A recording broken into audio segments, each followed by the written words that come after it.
안녕하세요. 20살의 상경에서 쭉 서울살이 하다가 얼마 전 고향으로 내려온 30대 여자입니다. 최근에 제 인생에 많은 변화가 생겨서 힘들었는데 부모님 집에 머무르고 있으니 아무래도 회복은 빠르네요. 저는 서울에서 대학을 졸업하고 곧바로 취직했어요. 타지에서 올라왔지만 졸업 후 자리를 빨리 잡았죠. 그래서인지 쭉 서울에서 살 줄 알았어요. 그런데 서울의 집값은 말도 안 되게 계속 오르고 내 집 마련 꿈은 점점 멀어지더라고요. 그래서 시작한 게 판매 부업이었어요. 회사 다니면서 시작한 정말 작은 부업이었죠. 그런데 인생 정말 한치 앞을 알 수 없나 봐요. 부수입 만들려고 시작했던 그 판매 부업이 잘 되어서 지금은 어엿한 사장님이 됐거든요. 그 후 저는 사내 커플이었던 남자친구랑 결혼도 하고 사업도 잘 풀려서 기쁘게 회사를 그만뒀습니다. 매출도 회사 다닐 때 연봉보다 잘 나왔고 인생이 술술 잘 풀리니까 저는 마냥 행복한 꽃길만 걸을 줄 알았어요.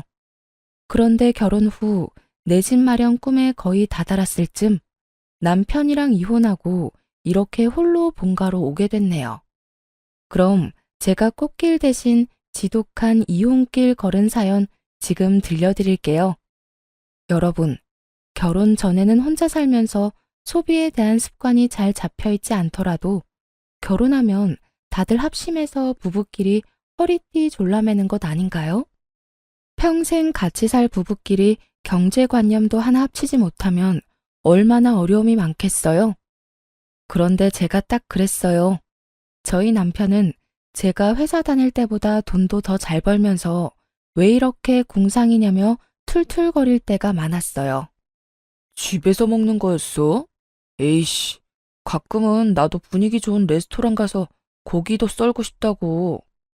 남편이 오랜만에 소고기 먹고 싶다길래 일부러 비싼 한우를 사놨는데요. 집에서 고기를 구워 먹는 게 불만이었는지 고기를 굽는 저를 보며 툴툴대기 바빴어요. 안 그래도 남편이 연애할 때는 안 보이던 철없는 모습을 종종 보았던 터라 이번에도 철없는 고등학생처럼 괜히 심술부리나 보다 싶어서 그러려니 넘기려 했죠. 그런데 그날따라 제 속을 슬슬 긁어대는데 열이 좀 받더라고요. 당신 생일 얼마 안 남았잖아. 그때 가자. 이것도 좋은 고기야. 특별히 한우로 사왔단 말이야. 좋은 고기? 당신이 사왔으면 못 뻔하지. 또 할인하는 고기 사왔지? 그리고 넌 레스토랑을 꼭 무슨 날이어야 가냐? 인생 재미없게. 아, 돈 벌면 좀 쓰는 재미가 있어야 하는데 그런 게 전혀 없잖아. 아니, 할인하는 건 사람이 못 먹는 소고기야? 일부러 시간 내서 사왔는데 말을 왜 그렇게 밉게 해? 우리 부자 아니고 그냥 평범한 서민이잖아. 당연히 레스토랑은 무슨 날이어야 가는 게 맞지. 그리고 재미가 없긴 뭐가 없냐? 통장에 잔고가 느는 재미가 있잖아. 난 잔고 보면 재밌기만 하고만 뭘. 아, 당신도 얼른 우리 명의로 된 집에서 살고 싶다며. 둘이 열심히 모아야 하루빨리 집을 사지. 하여튼 말로는 이길 수 없다니까. 아니, 난 그 과정이 이렇게 지질이 궁상일 줄은 난 몰랐지. 자유롭게 돈 펑펑 쓰는 우리 형이 부럽다. 자기야, 소고기 먹고 싶대서 소고기 사온 게 뭐 그렇게 궁상이야. 아, 먹기 싫으면 먹지 마. 당신 말하는 거 보면 뭐 어디가 예쁘다고 소고기를 사왔는지 모르겠어. 그냥 돼지고기나 닭고기 사올 걸 그랬다. 뭘 또 그렇게까지 화를 내. 아, 미안해. 내가 잘못했어. 당신도 참, 그냥 남편이 푸념 조금 한 거 가지고. 남편은 제가 고기를 구우면 막상 맛있게 잘 먹을 거면서 그렇게 꼭 눈치 없는 밉상처럼 한마디씩 흘리더라고요. 아니, 저희 부부가 먹는 양이 적은 것도 아니고 레스토랑 가서 스테이크 먹으면 20만 원은 거뜬히 나오거든요. 저도 나름 감성적인 여잔데 그런 분위기 왜 안 좋아하겠어요? 하지만 저는 분위기 따지며 큰돈 쓸 바에는 집에서 한우 10만 원치 먹는 게 낫다고 생각했거든요. 그리고 분위기만 따지는 소비는 내가 원하는 내 집 마련 시기를 점점 늦추기만 할 뿐이잖아요. 뭐 남편도 언행 불일치이긴 했어도 저와 같은 꿈을 꾸고는 있었어요. 아무래도 혼자 집을 마련하기는 좀 힘들어도 둘은 좀 낫잖아요. 이제 인생의 큰 숙제인 결혼도 했으니 얼른 돈 모아서 집도 사고 무엇보다 자기 형만큼 잘 살고 싶다는 욕심이 큰 사람이었어요. 하지만 돈 모으는 과정이 폼나는 게 아니라는 걸 저희 남편은 인정하고 싶지 않은 눈치였죠. 그도 그럴 것이 시숙이 딱 남편이 동경하는 삶을 살고 있었거든요.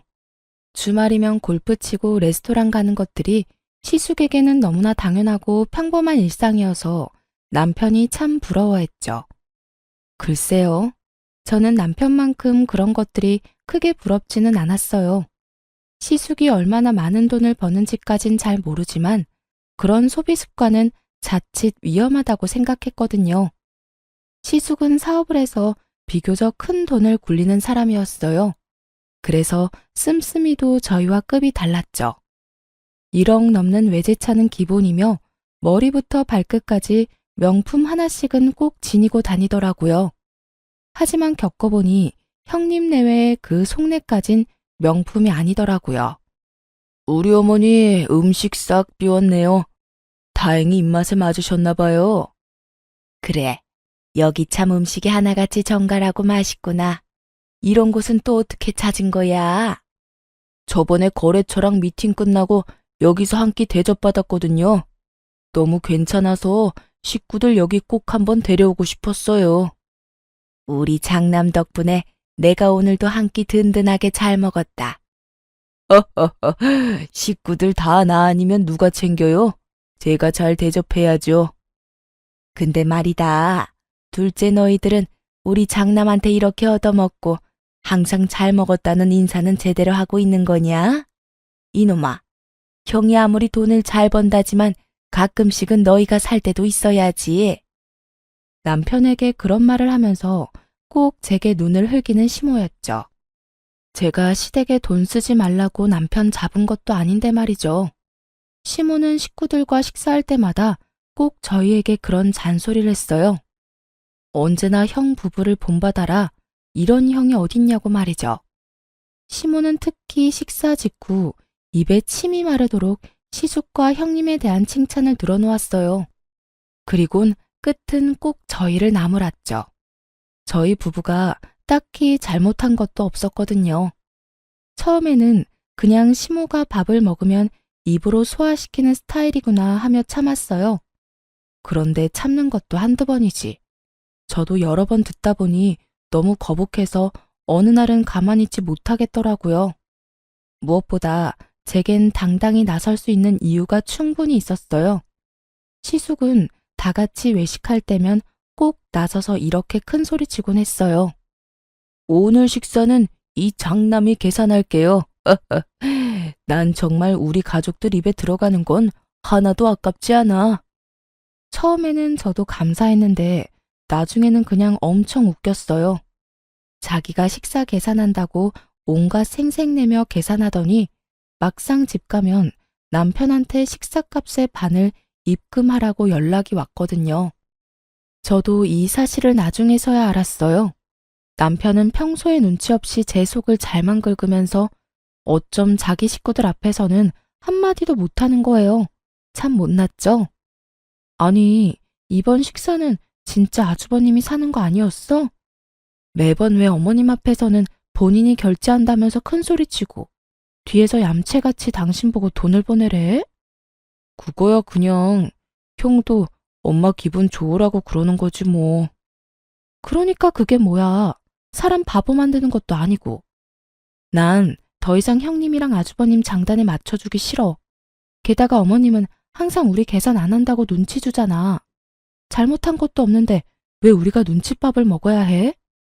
저는 아무리 생각해도 이해가 안 되는 행동을 남편은 그래도 엄마 앞에서 장남인 형의 길을 세워주는 게 동생으로서 도리라며 당연하게 생각하더라고요.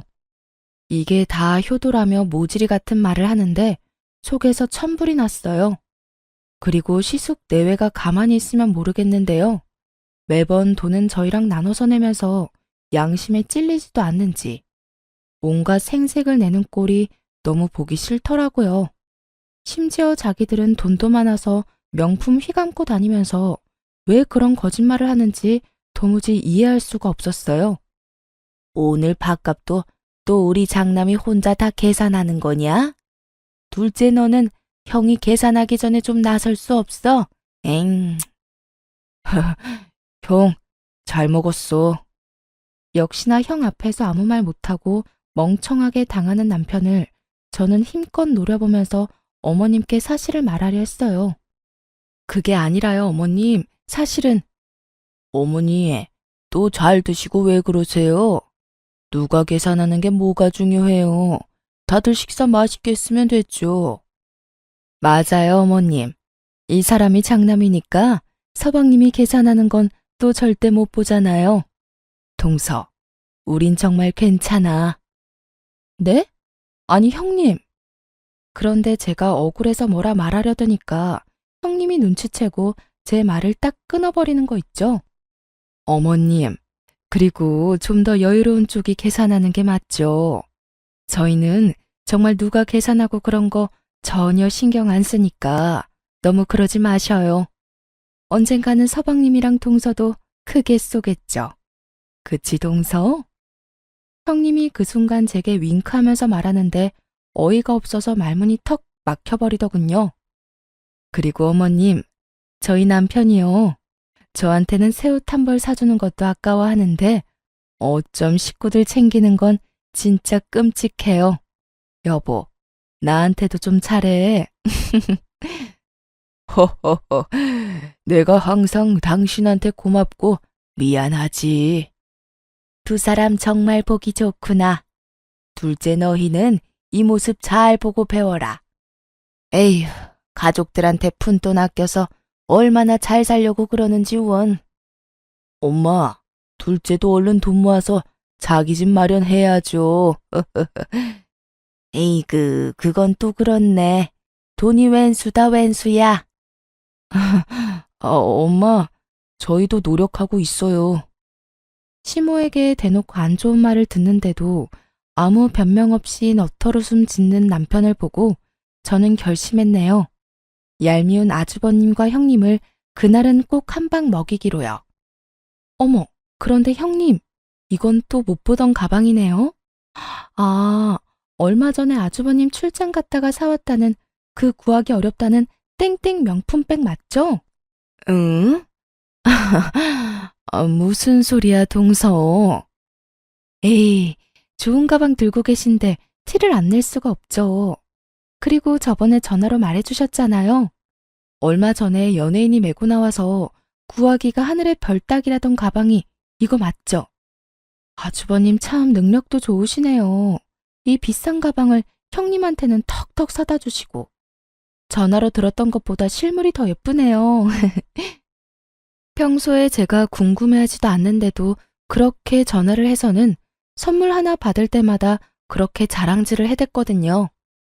보통 시숙이 출장 가서 사온 선물들은 다 비싼 명품이었으니까요. 그러니 오만 곳에 자랑하고 싶어서 입이 얼마나 근질거렸겠어요. 그리고 제가 평소 검소하게 다니고 명품도 들지 않으니까 신난 형님은 은근히 염장을 지르며 저를 무시했었거든요. 그래서 시모 앞에서도 그 명품 자랑질을 어디 마음껏 해보라고 제가 판을 깔아줬죠. 시숙 역시나 제 말에 많이 당황한 듯 보였어요. 형님은 곤란한 얼굴로 누나를 요리조리 굴려댔어요. 시숙 눈치 한번 봤다가 다시 시모 눈치 봤다가 아주 바빴죠. 에이, 동서, 무슨 소리야. 저 가방 얼마 안 해. 아, 역시 아주버님한테는 국산차 한 대 값이 그렇게 큰 돈은 아닌가 봐요. 저는 무서워서 남편이 그런 비싼 가방 사준다 해도 싫다고 거절했을 거예요. 뭐? 국산차? 네, 어머님. 아주버님 정말 로맨티스트이지 않아요? 출장 갈 때마다 어떻게 한 번도 빼먹지 않고 구하기 어려운 명품백을 턱턱 구해오시는 건지. 으이그, 여보. 아주버님이 형님한테 이렇게 잘하는 걸 당신은 좀 보고 배울 필요가 있어. 그게 여보, 그건 지금 할 얘기가 아닌 것 같은데. 응? 뭐가? 저는 아무것도 모른다는 얼굴로 해맑게 웃었어요. 남편이 눈치 보느라 진땀 빼고 있을 때 시모는 역시나 제가 예상한 반응을 보였죠. 참나, 넌 네 애미는 생각이 안 나던? 엄마, 그게요. 애미야, 너는 네 시애미 생각 안 나던? 어머님, 그런 거 아니에요. 아니긴 뭐가 아니니? 너네 지금 늙은이는 명품이고 뭐고 그냥 돼지처럼 배만 불리면 된다 그거지? 난 뭐 먹을 줄만 알아? 좋은 가방은 나도 들 수 있는데 너넨 어쩜 내 속을 몰라주니? 무슨 그런 말씀을 하세요. 어머님, 그런 거 아니에요. 아니긴 뭐가 아니여? 그러게. 당신은 뭐하러 가방 자랑을 했어? 사실 짝퉁이잖아, 그거. 그래. 엄마, 저 가방 얼마 안 해요. 그렇지. 짝퉁인데 내가 너무 오버했네. 맞아요, 어머님. 이거 가방 짝퉁이에요. 짝퉁은 무슨? 아니 정말 너희 나를 호구로 보는 거니? 명품 모르는 내가 봐도 딱 알겠다. 엄청 비싼 가방이란 걸. 그리고 저는 마지막으로 결정타까지 날렸답니다. 어머, 어머님, 제가 괜한 말을 했나 봐요. 죄송해서 어쩌죠? 그럼 오늘은 저희가 계산하고 저희는 이만 일어날게요. 매번 반반 계산해서 마음이 많이 쓰였거든요. 뭐? 아니 이건 또 무슨 소리야? 반반? 네? 그게요. 그동안 아주버님이 계산하면 저희가 항상 식사값 절반은 따로 입금해 드렸거든요. 그게 항상 마음에 너무 걸렸어요. 어머님, 많이 서운하셨죠? 한 번은 저희가 사야지 했는데 지금껏 계속 반만 계산했네요.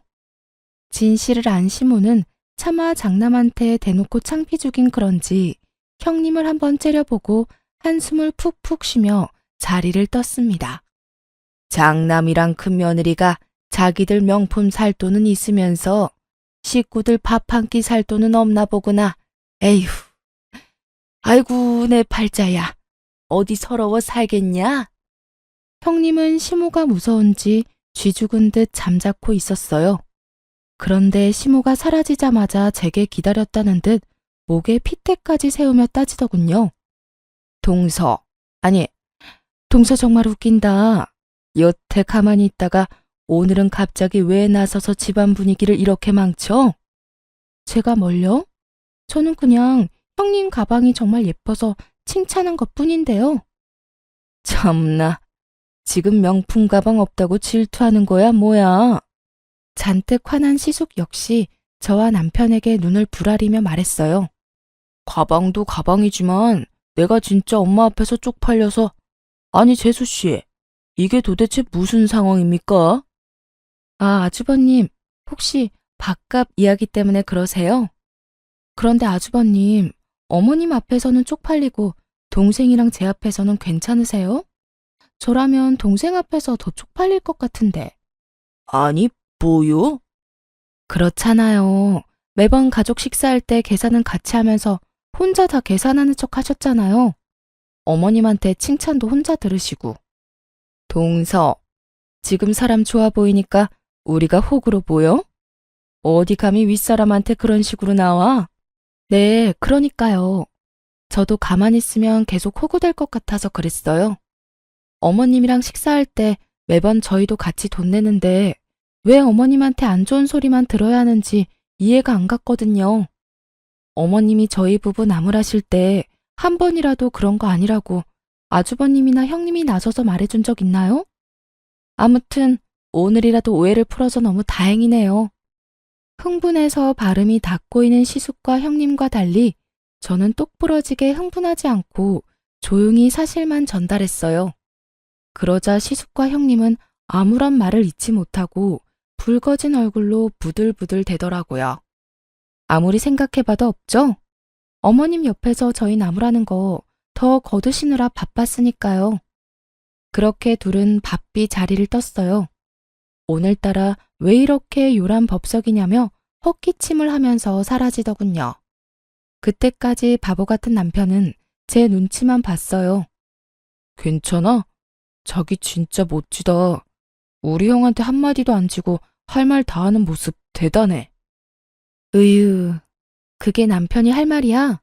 너만 믿고 결혼한 내가 바보 천치다.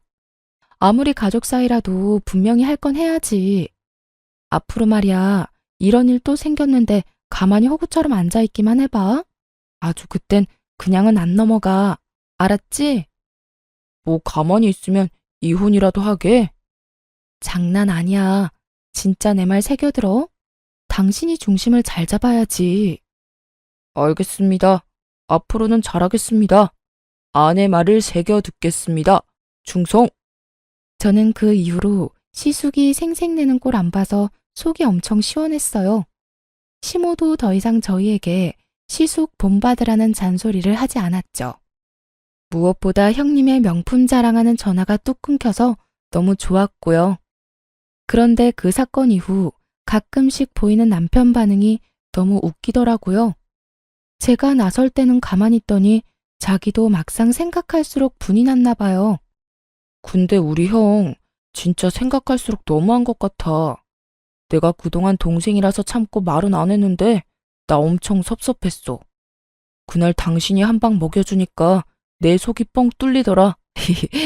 여보, 그때 형수 당황하는 얼굴 봤어? 정말 웃기더라. 그러니까 명품 자랑도 적당히 하시지. 누군 뭐 들 줄 몰라서 안 들어? 당신이 버는 돈이 얼만데. 그래도 그동안 형이라고 형 대접하겠다고 자존심 부리지 않은 남편을 착하다고 해야 할까요? 아님 멍청하다고 해야 할까요? 저는 그냥 그때까지는 남편이 그저 짠하다고 생각했어요. 하지만 남편 놈은 아직도 정신을 못 차리고 호구짓을 자처하더라고요. 결국 저와의 약속을 지키지 못하고 저한테 실망감만 안겨주더군요. 제가 너무 큰 욕심을 부려 그에게 많은 걸 바랬던 걸까요? 저희 부부는 결혼식을 올리고 전셋집에서 첫 살림을 꾸렸어요. 처음엔 그것도 얼마나 신이 났던죠. 하지만 저는 그럴수록 지출을 아껴야 된다고 생각했어요. 지금처럼 전세가 아닌 저희 소유의 자가를 가지기 위해서 말이에요. 나름 먹을 거 안 먹고 입을 거 최대한 아껴서 지출을 줄여나갔죠. 정확히 말씀드리자면 남편보다 제가 더 살뜰히 아끼긴 했어요. 남편에게는 먹고 싶은 거, 할인하는 거 찾아서라도 해줘도 저는 먹고 싶은 거 한 번 더 꾹 참았죠. 그리고 요즘 중고거래 시스템이 워낙 잘 되어 있잖아요.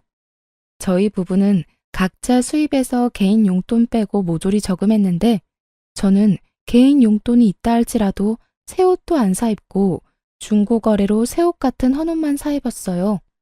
참 궁상 맞다고 남들은 욕할 것 같지만 그렇다고 막 지저분하게 다니거나 늘어진 옷을 입고 다니지는 않았답니다.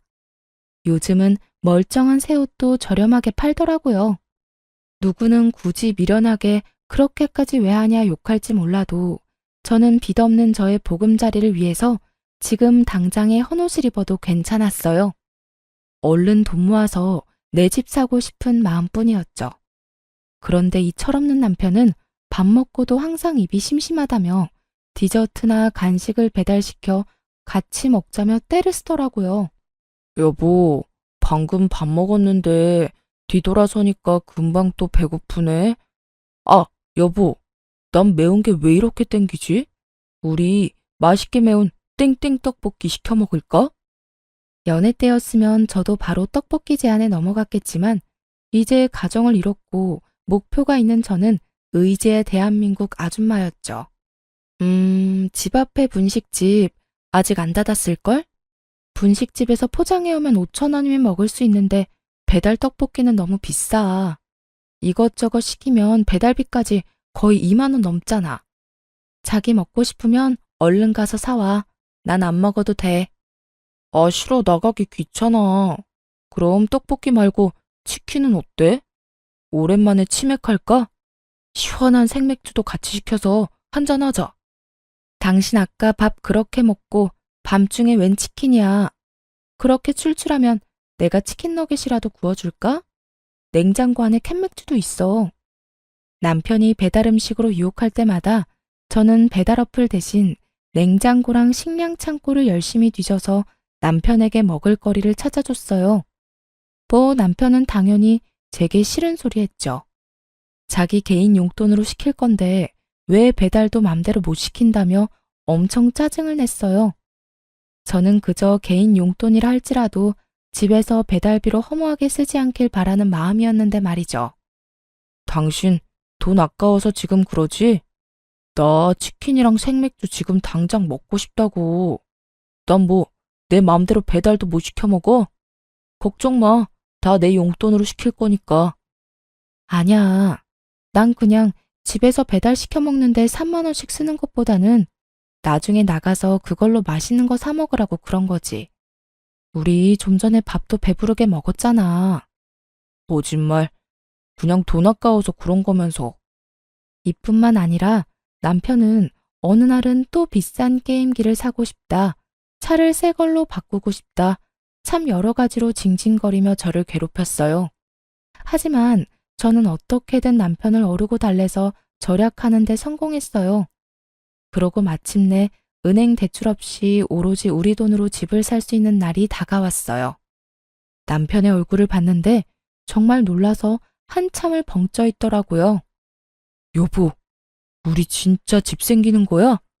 은행 지분 잔뜩 있는 대출 낀 집 말고 진짜 우리 집이야? 정말 고생했다 우리. 아니, 당신 덕분에 여기까지 온 거지. 그동안 내가 너무 철없게 굴었지? 미안해. 그 순간 그동안 제가 소갈이 했던 부분이 싹 해소됐어요. 그때만큼은 남편이 제게 정말 미안해하는 눈치였거든요. 남편의 말들을 듣는데 괜히 눈물이 나고 그동안 철없는 남편이 저지른 미운 짓도 다 잊을 정도로 행복했어요. 비록 저희가 모은 돈이 서울에서 집 사기엔 턱도 없었지만 이 세상 어딘가에 저희 집이 생긴다는 사실만으로 기뻤어요. 저와 남편은 돈을 모아서 제 고향인 지방으로 내려가기로 결혼 전 약속했었거든요. 거기가 아파트 가격도 예상과 맞았고 아이 키우며 살기 딱 적당했어요. 그리고 제 사업이 커진 만큼 일손도 늘어났었기에 남편은 회사는 그만두고 제 일을 본격적으로 돕기로 했어요. 다행히 둘 다 월급쟁이가 아니라서 지방으로 가는 게 가능했죠. 요즘 취업난이다 뭐다 일자리 구하기가 너무 어렵잖아요. 둘 다 걱정 없이 밥 벌어먹고 살 수 있음에 저는 너무 감사했어요. 그런데 저희 남편은 주어진 현실에 전혀 감사해하지 않고 당연하다는 듯 아주 뻔뻔하게 더 큰 걸 제게 바라더군요. 저는 30대이지만 제 남동생은 현재 고등학생이에요. 나이 차이가 많이 나는 늦둥이라 거의 제가 키우다시피 했죠. 아무래도 애틋하다 보니 동생이 부모님한테 받는 용돈이 있어도 제가 또 따로 한 달에 20만 원을 용돈으로 챙겨줬어요. 그런데 그걸 우연히 알게 된 남편이 불같이 화를 내더군요. 사실 제가 결혼 전부터 동생 용돈을 챙겨왔던 거라 부부가 된 후 미리 언지를 못 줘서 서운할 수 있겠다 싶었어요. 하지만 과하게 화를 내는 남편 때문에 또 마음이 확 상하더군요. 나는 게임하는 거 고작 몇만 원도 못 쓰게 하더니 자기 동생한테는 20만 원? 장난해? 당신은 동생만 중요하지? 아니, 고작 몇만 원 아니고 게임으로 결제한 거 몇십이었잖아. 심지어 한 번도 아니고 매달 결제하잖아. 게임에 쓰는 돈 좀 자제해달라고 한 게 그렇게 잘못이야? 내가 미리 동생 용돈 챙겨주는 거 말 못해서 미안해. 미안하긴 한데 이게 당신이 이렇게까지 화낼 일인가 싶어. 20만 원이면 내가 버는 돈에 비해 턱없이 적은 돈인 거 알잖아. 게다가 당신은 개인 용돈 말고 생활비에서 쓴 거고. 나는 내 용돈에서 준 거란 말이야. 미안하면 미안한 거지 왜 이렇게 변명이야? 난 그것도 모르고 매일 너한테 잡혀 살았네. 몰라. 나도 이제 돈 펑펑 쓸 거니까 말리지 마. 그리고 입장 바꿔서 내가 형한테 돈 주다가 들키면 당신 가만 있을 거야? 무슨 말도 안 되는 억지야. 아주버님은 돈 많은 어른이고 내 동생은 아직 미성년자야. 용돈 필요할 나이 지나면 나도 안 줄 거라고. 그리고 내가 그랬던 건 전부 나 위해서 그랬던 것만은 아니잖아. 당신도 우리 집 이렇게 빨리 구매하게 됐다고 분명 기뻐했었잖아. 우리 둘을 위한 거였는데 항상 왜 나만 나쁜 사람 만들어 왜? 와, 이젠 자기가 잘못해놓고 큰 소리네. 종종 남편은 개인 용돈을 다 썼다며 함부로 저축 통장에 손을 댔다가 제가 엄청 화를 냈었거든요. 함께 모으는 통장이고 둘이 살 집을 사기 위해 모으는 돈인데 저 몰래 게임 아이템 결제하고 배달 음식 먹다가 여러 번 들켰어요.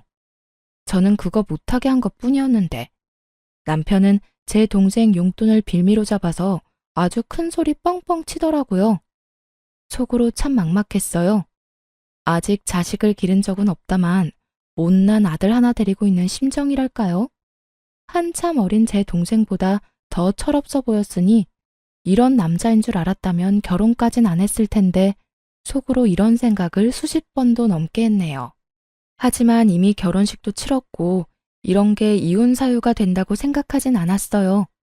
철없는 남편일지라도 사랑해서 결혼한 건 사실이잖아요. 애써 남편의 좋은 점을 떠올리며 긍정적으로 생각하고 넘겼어요. 그런데 이런 제 노력에도 불구하고 넘길 수 없는 큰 고비가 찾아오더군요. 남편과 말다툼하고 며칠 뒤였어요. 서로의 답답함에 대화도 제대로 안 했었거든요. 그래서 서로 서먹한 상태 그대로 시모 생일을 맞이했어요. 어쨌거나 남편은 제가 동생한테 용돈 20만 원 주는 게 서운하다 했으니 이번엔 제가 먼저 시모 생일을 제대로 챙겨주면 남편도 화가 풀릴 거라 생각했어요. 어머님, 생신 정말 축하드려요. 고맙다. 제가 아직까지는 어머님 취향을 잘 몰라서 용돈 준비했어요. 다음에는 어머님 취향 잘 공부해서 센스 있게 선물로 드릴게요. 그때 제가 시모의 생일 용돈을 준비했다고 하니까 남편은 제게 소리 없이 입모양으로 얼마냐고 묻더군요.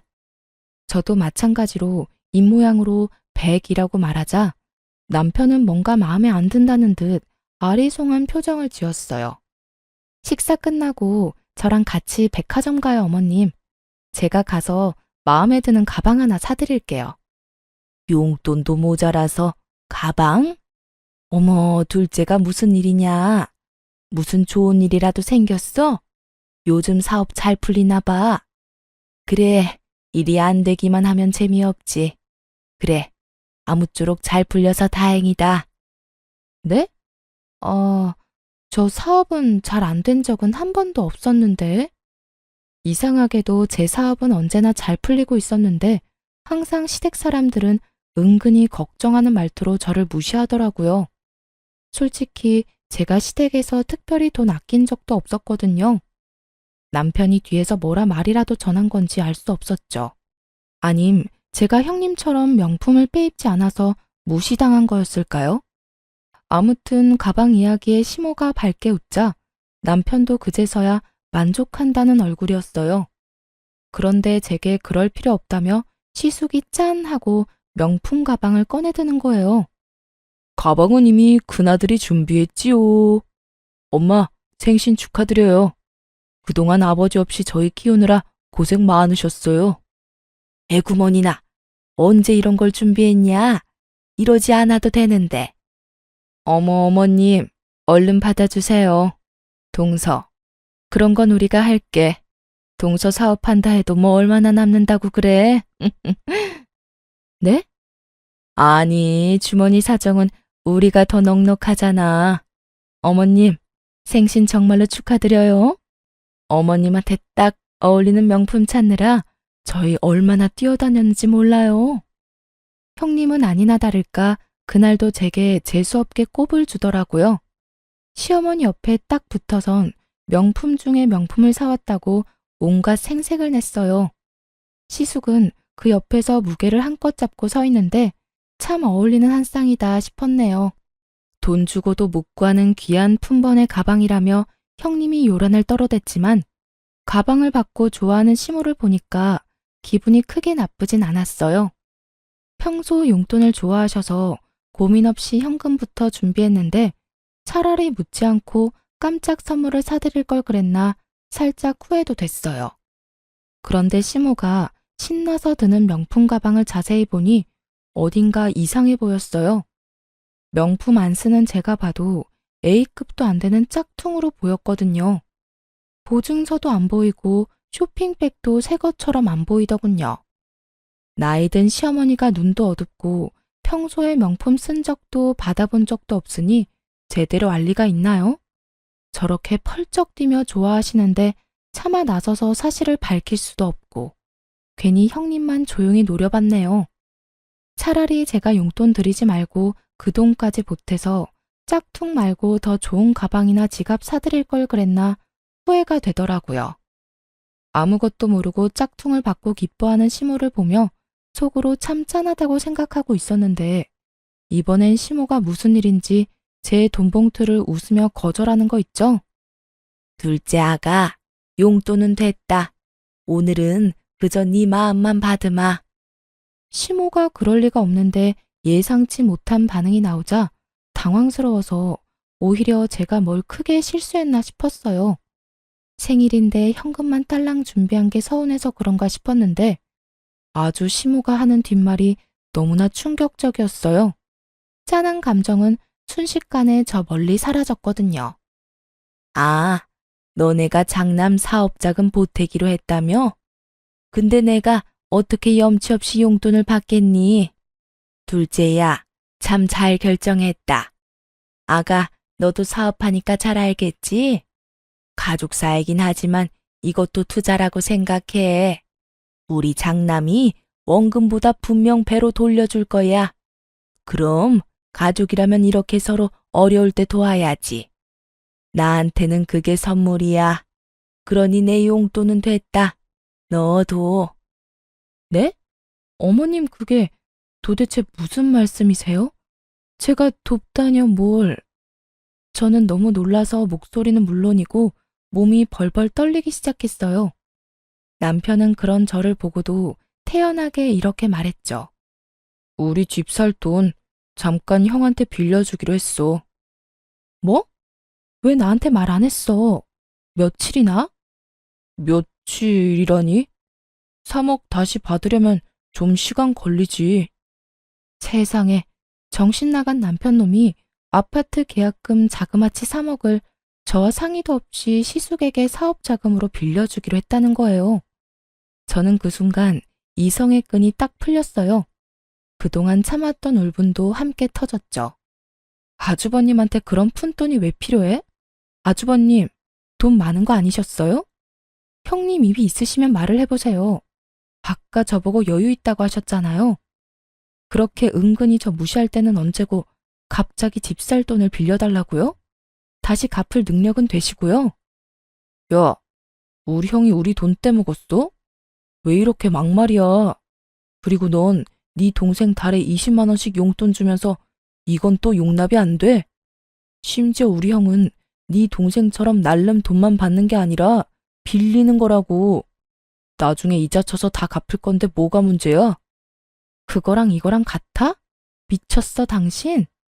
그동안 우리가 이 집 사려고 얼마나 고생했는데 주말마다 골프 치러 가는 당신 형이 뭐가 아쉬워서 우리한테 3억을 빌려? 은행한테 빌리라 해. 참나, 뭐가 어째? 가만 듣다 보니까 기가 막혀서 넌 네 동생 뒷바라지를 결혼해서도 하고 있었냐? 그게 무슨 못 배워먹은 행동이냐? 넌 이제 엄연히 우리 집 식구다. 어디 친정 식구만 뒤에서 몰래 챙기려고? 그리고 올랑 3억 가지고 어디 유세야? 넌 시댁이 웃음냐? 어머님, 3억이에요. 그게 비교가 되나요? 그리고 결혼했다 해도 친정이 남이 되는 게 아니잖아요.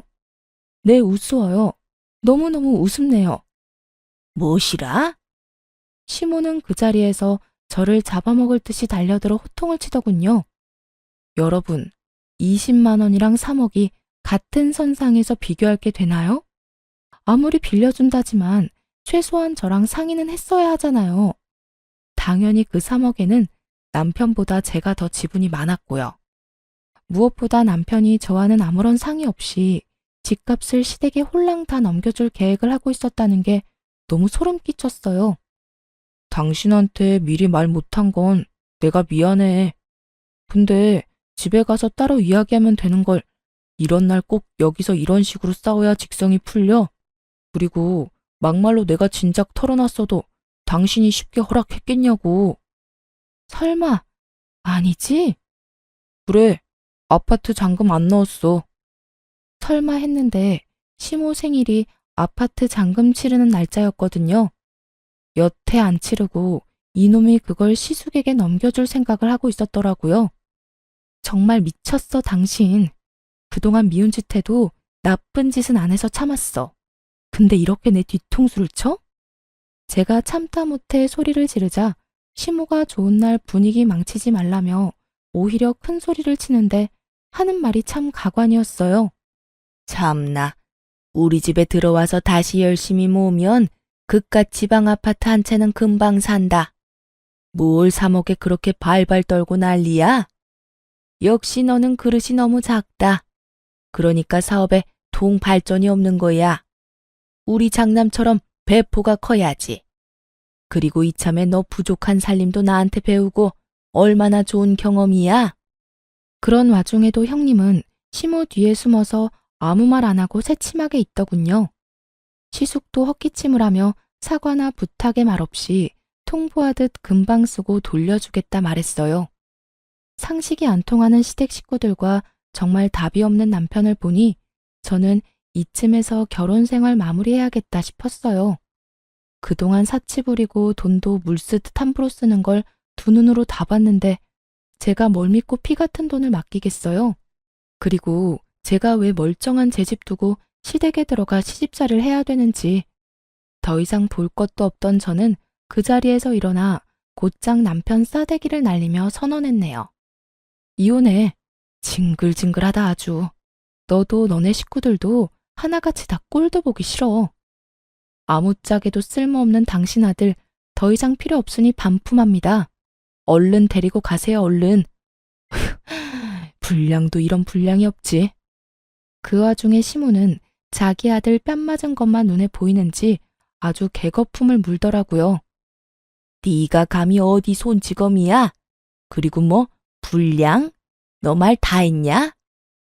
네, 불량은 물론이고 절대 못 고쳤어요. 저 그동안 이 철없는 자식 데리고 사느라 너무 힘들었거든요. 뺨 한 대 정도는 양반 아닌가요? 더 날리고 싶은 거 겨우 참은 거예요. 그러니까 이제 어머님이 이놈 다시 데려가서 마저 키우세요. 툭하면 애처럼 구는데 아직 덜 자란 것 같거든요. 아님 원래 저런 정신 수준일지도 모르겠네요. 그리고 꼴랑 3억, 그깟 3억 정 보태고 싶으면 어머님 집 팔아서 보태주시면 되겠네요. 저는 여기 그 누구한테도 제 돈 한 푼 줄 생각 없어요. 여보, 너 진짜 왜 그래? 정신 차려. 너무 흥분했어. 그만해. 진정하고 집 가서 이야기해. 너야말로 정신 못 차렸니? 아직도 상황 파악이 안 돼? 네 형한테 투자하고 싶으면 이혼하고 네 돈으로 해, 이 자식아. 남편은 지금껏 뭘 믿고 그렇게 나댔던 건지 저의 단호한 이혼 선언에 동공이 마구 흔들리며 깨갱하더군요. 내가 잘못했어. 우리 일단 집 가서 둘이 이야기해, 응? 남편은 이런 반응은 예상을 못했던 건지 갑자기 잘못했다고 싹싹 빌기까지 하더라고요. 그런데 더 어이가 없는 건 남편 옆에 서 있던 시숙 부부가 하나도 잘못한 거 없다며 얼른 일어나라며 호통치는 모습이었죠. 자기들이 꼭 피해자인 것처럼 행동하는 꼬라지를 보고 있자니 너무너무 약이 올랐거든요. 그래서 혼자 삼키려던 말도 참지 않고 시원하게 내뱉어줬어요. 내가 진짜 이 말까지 안 하려고 그랬는데 어머님 잘 들으세요. 사실 아주버님이 준 저 가방 짝퉁이에요. 그것도 동네 어디 시장에서 10,000원 주고 산 것 같은데 어머님 수준에 딱 맞는 가방 사왔다고 떠들어대더니 백화점도 아닌 시장 바닥이라고요. 이래도 어머니 생각만 하는 아주 끔찍한 장남 같아요. 어디 모임 같은 데 들고 나갔다가 쪽팔림 제대로 당하실 텐데. 그때 흥분한 형님이 저를 냅다 밀치려고 해서 빠르게 피했어요. 그랬더니 보기 좋게 혼자 바닥에 고꾸라지더라고요. 아, 이게 무슨 짓이야? 난 아무 짓도 안 했는데. 지금 어디서 이간질이야? 어머님, 그런 거 아니에요. 진짜 짝퉁이냐? 시모가 믿을 수 없다는 듯 가방을 여기저기 살피기 시작했어요. 네, 그 가방 들고 매장에 가보세요. 진품인지 아닌지 알 수 있겠네요. 덤으로 쪽팔림도 없고요. 아니, 보증서 같은 것도 없고 허접한 봉투에 담아주는 게 무슨 명품이래? 아주버님도 참 형님한테는 구하기 어려운 명품도 잘만 턱턱 구해주더니 평생 키워준 엄마한테는 A급도 아닌 하급 짝퉁을? 아유, 어머님은 찬밥 안 먹어도 배부르시겠어요. 못난 아들이 하나도 아니고 둘이나 있잖아요. 시모는 어쩐지 이상하더라는 말을 하며 냉큼 형님 머리채를 낚아채더군요. 그런 수모를 겪고도 차마 자기 아들 머리채는 못 잡겠고 분은 풀어야 하니까 선택한 게 며느리 머리채였던 거죠. 게다가 시모한테 구하기 어려운 비싼 가방이라고 어찌나 열심히 바람잡이를 했는지 어찌 보면 형님한테 더 열받았을 수도 있고요. 너 이년아, 넌 다 알고 있었지? 이게 감히 시어머니를 농락해? 지는 좋은 가방 쓰면서 나한테는 어디 짝퉁을 내밀어? 어머님, 이것 좀 놓으세요. 아니, 제가 사왔어요? 장남이 사온 거잖아요. 왜 저한테 그러세요? 근데도 이게 정신 못 차리고? 시모는 형님의 머리채를 잡고 마구 흔들다가 분이 안 풀리는지 짝퉁 가방을 사정없이 형님에게 휘두르더라고요. 가방끈이 힘없이 툭 떨어지는 거 보고 하마터면 웃음 터질 뻔했어요. 툭 끊어지는 가방끈 보고 시모도 열받아서 더 난리를 쳤어요. 시숙은 저희 남편에게 안사람 간수를 젖따위로 하냐며 동생 멱살을 잡고 흔들더라고요. 참 우애 좋은 형제들이다 싶었네요. 남편도 그제서야 자기도 호구 잡힌 걸 깨달았는지 자기 형에게 뒤늦은 반항을 하기 시작했어요. 이거 안 놔? 가만히 잘 살고 있는 우리 부부 개싸움하게 만든 게 누군데? 형은 사업한다는 사람이 한심하게 돈 빌릴 구석이 그렇게 없어? 아니, 동생 집 사는 거 막는 걸로도 모자라서 이혼까지 시키고 싶냐고. 군대 이놈이? 정말 개판이 따로 없었습니다. 저는 그 틈에 바로 은행 어플을 켜서 제 몫의 돈을 미리 빼놨어요. 당장 이혼은 선언했지만 정신 나간 남편이 언제 그 돈에 손댈지 모르니까요. 남편 목 계산하고 빼니까 제 몫은 2억 조금 안 됐죠. 그리고 시모에게 주려고 준비했던 용돈 100만 원도 다시 잘 챙겼고요. 그 난리통을 겪었는데 며칠 뒤 시댁 인간들은 뻔뻔하게 저희 집으로 찾아왔어요. 물론 대단한 자존심을 가진 시숙만 빼고요. 자기야, 아무래도 이혼은 너무 성급한 결정이야. 우리 이혼은 좀 더 생각해보자, 응? 막말로 우리 형이 잘못한 거지 내가 잘못한 건 아니잖아. 나 한 번만 봐주라. 아직도 뭐가 잘못된 건지 모르겠어? 너 나한테 사기치려다 딱 걸린 거잖아. 사기라니, 부부끼리 정말 왜 그래? 아가, 우리 아들 너 말대로 많이 부족하다. 내가 애 기죽을까봐 차마 인정을 못했어. 네가 그동안 돈 모으느라 고생한 거 우리가 왜 모르겠니? 이번 한 번만 네가 참고 넘어가주면 말이다. 내가 너 해달라는 거 다 해주마. 우리 장남 사업이 지금 좀 위태로워. 해달라는 거 다 해주신다고요? 그럼 어머님 집 명의 제 앞으로 해주세요. 어머님 집에서 제가 살 테니까 어머님은 형님네 가서 살면 되겠네요. 그건 아무래도 좀... 그건 또 싫으세요?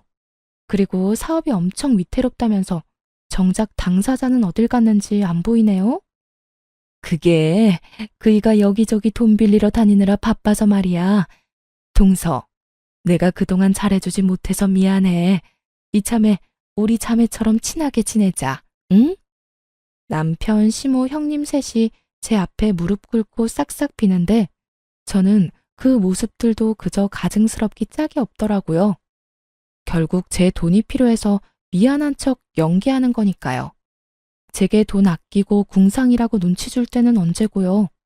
사정 들어보니 도와준다는 사람들이 갑자기 다 등을 돌려서 가족들이 도와주지 않으면 아예 망하기 직전이었어요.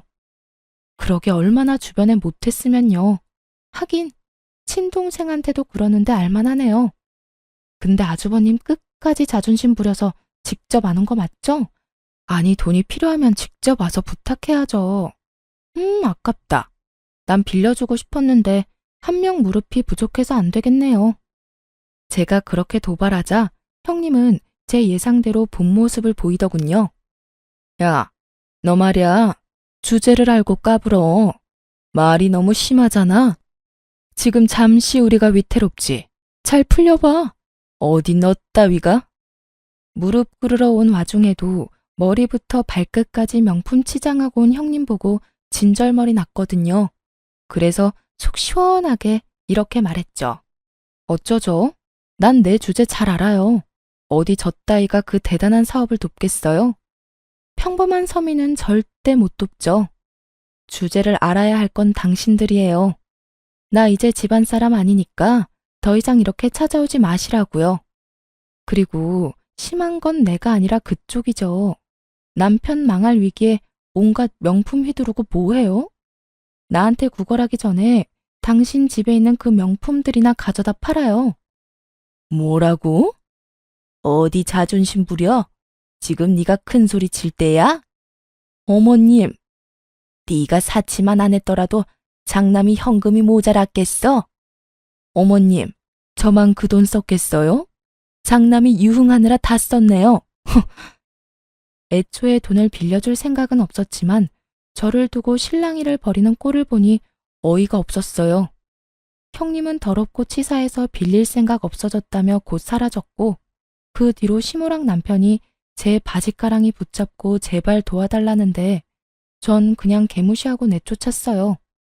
그 뒤로 저는 신속하게 그 집에서 탈출했죠. 금전적인 거래가 오가지 않은 시점이라 물증만 있어서 소송은 안 하고 그냥 남편과 빠르게 협의 이혼했어요. 금전적인 거래가 있지 않아서 오히려 다행이었죠. 저는 전 남편이 감옥에 가는 것보다 제 피 같은 돈 못 돌려받는 게 더 무서웠으니까요. 시댁 근황은 굳이 알고 싶지 않았는데 소문이 들려오더군요. 전 시숙은 결국 사업 다 말아먹고 이혼 소송 중이라 들었어요. 형님이랑 시숙 그 나물의 그 밥이라고 잘 살지 왜 이혼하나 싶었죠. 한때 형님이었던 그 여자는 어이없게도 남편이 어려워지니까 아주 바로 이혼하자 하고 서류부터 들고 왔다네요. 그 모습에 시숙도 눈이 돌아서 절대 그냥 이혼 못 해준다고 했대요. 자기 와이프가 그동안 사치 부린 걸로 유책 삼아서 소송 걸었다고 하더라고요. 그 모자라고 못된 여자가 그 와중에 자기가 모았던 명품은 온전히 자기 거라며 울며 불며 소유권까지 주장했다고 하고요. 당연히 소유권은 전 시숙에게 돌아갔지만요. 제 전 남편이 이미 형 대신에 헐값에 팔아버린 명품 가방과 옷, 구두 때문에 그 여자 아주 피눈물 흘렸다고 하네요. 명품 그게 뭐라고 그 난리인지 저는 지금도 이해가 안 가요. 시모랑 전 남편은 뭐 자기 가족 말만 믿고 전 재산을 그 사업에 다 털어넣었다네요. 망할 사업에 왜 자기 가족들까지 다 끌어들인지는 모르겠지만 결국 쫄딱 망해서 그 셋은 방 한 칸짜리 집에서 같이 살고 있다 합니다. 형 취급, 장남 취급은 물론이고 인간 취급까지 못 받으며 돌려막지 못한 투자금 갚기가 힘들어 일용직을 전전하고 있는 것 같더라고요. 저번엔 전 시숙이 술을 진탕 마셨는지 어이없는 문자를 보내놨더라고요. 읽어보니 저 때문에 망했다며 제 탓을 아주 장문으로 보내놓은 거 있죠? 제가 동업을 한 것도 아니고 돈 안 빌려줬다고 탓하는 건 무슨 심보인지 모르겠어요. 그냥 스스로가 무능한 걸 숨길 핑계가 필요했던 거겠죠? 전 시모는 말년에 무슨 꼴이냐며 밤마다 통곡을 한다는데 참 자업자득 같아요. 전 남편은 그렇게 이혼했는데 종종 제게 잘 지내냐고 연락이 오더군요. 지능이 낮은 건지 뻔뻔하게 잘 지내냐고 문자 와서 차단했어요. 저는 원래 계획대로 고향에 내려와서 잘 살고 있어요. 물론 이제 함께할 남편도 없고 집은 못 샀지만 부모님 집에서 가족들과 다 같이 살고 있어요. 부모님한테 적은 돈이지만 용돈 드리면서 계속 집을 사기 위해 저축 중이에요. 솔직히 저도 사람인지라 가끔은 돈 아낀다고 허덕이는 제가 싫을 때도 당연히 있었어요. 하지만 결국 제 곁에 남는 건 돈이었네요. 혼자지만 언젠간 저도 제 예산에 맞는 좋은 집 찾겠죠? 뒤통수 맞고 나니 사람은 더 이상 못 믿겠네요. 사치 부리고 허영 가득한 그들의 최후를 보니 제가 틀리지 않았고 올바르게 살았다는 걸 실감하는 요즘이에요. 가끔 앞뒤 사정 모르고 남편 배신하고 이혼했다며 저에게 안 좋은 말들을 하는 사람들도 있는 걸로 알아요. 그들에게 이 모든 사정을 하나씩 밝힐 수도 없고 답답했는데 앞으로 제 이야기 뒤에 사는 사람들에게 이 사연을 대신 보내주려고요. 여러분, 혹시 제가 그런 시댁에 호구 잡혀서 돈 빌려주는 게 맞았다고 생각하세요? 부디 저의 탈출을 함께 축하해 주시리라 믿어요. 그럼 지금까지 제 긴 사연을 함께 들어주셔서 감사합니다.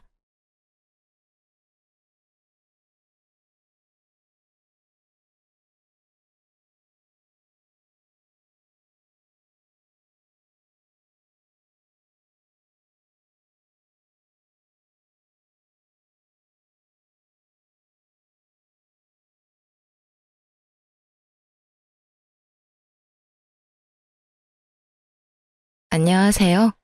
저는 저를 힘들게 하는 시모와 남편에게 모든 것을 그대로 돌려주고 온 30대 후반 여성입니다. 남자 하나 잘못 만나 제 인생 날아갈 뻔했던 일을 겪고 나니 사연글을 쓰지 않을 수가 없었네요. 제 직업은 은행원입니다. 저는 어릴 때 항상 부족하게 컸어요. 그래서 돈 관리가 얼마나 중요한지 잘 알고 있었어요.